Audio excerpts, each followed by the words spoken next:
So I've had this steering wheel for a little while. It's nice, you know, but it needed some upgrades. So I added in a 10-turn potentiometer, a little op-amp amplifier / offset generator, 2 knobs. This sets the gain, in other words the sensitivity of the steering wheel, and this sets the offset, which is basically just a voltage divider on the output of the op-amp. A little smoothing cap there too. And then it goes to an Xbox controller, because originally this stupid steering wheel was not compatible with PC, but only with, I believe only with Xbox. So I just slapped an old broken Xbox controller in there, and yeah, it is now connected to one of the joystick inputs. So yay! And it works wonderfully. Been playing a truck simulator and it really feels nice. So yeah, there you go. That's how you do it. I got a few things. So this is the custom steering wheel.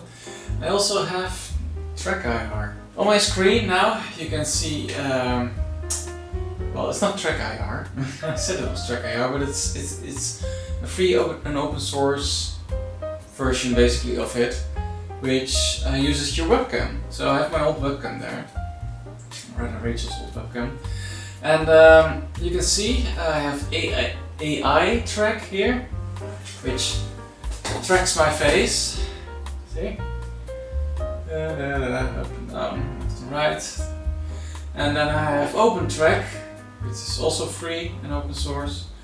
On the left here, AItrack sends the tracking data to OpenTrack through UDP, and OpenTrack applies curves and all sorts of configuration, which you can see here. So here's the mapping, and that sends it to American Truck Simulator. So let's get to driving.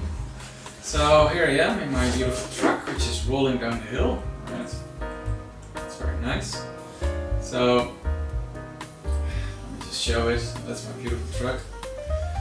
I picked a bit of a quiet spot because, well, this is a demonstration and I'll be distracted. So you know, I just don't really wanna crash into things. So yeah, let's actually drive. Yeah, of course you can see my steering wheel.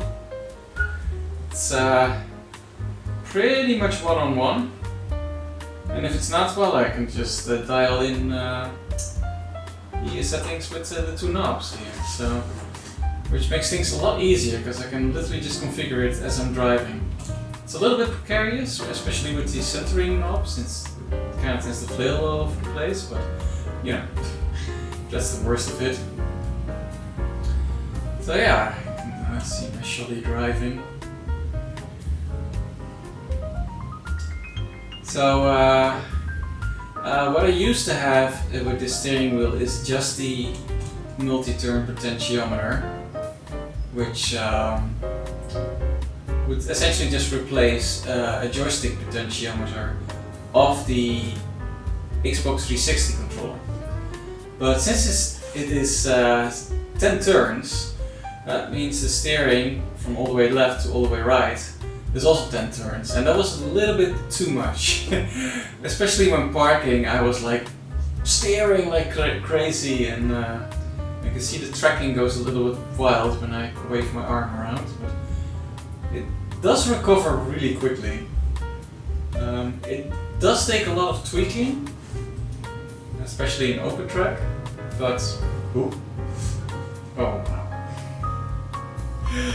Remember what I said about not paying attention? I was not paying attention to that. So yeah, you do need to configure it quite a bit, but yeah, once it's there, you know. Let me park over here.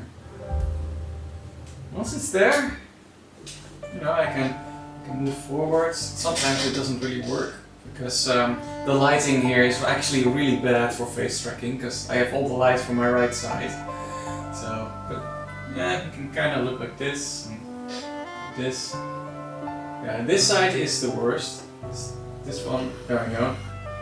See, so that direction doesn't really work that well because the light from the window messes with the face tracking.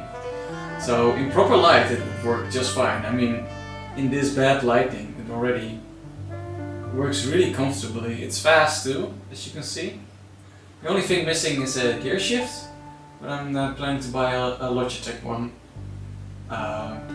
So I can MacGyver that into this because the Xbox controller does have a lot of buttons and switches. So yeah, that's just kinda how I truck these days, and it's kind of fun. I'm having fun.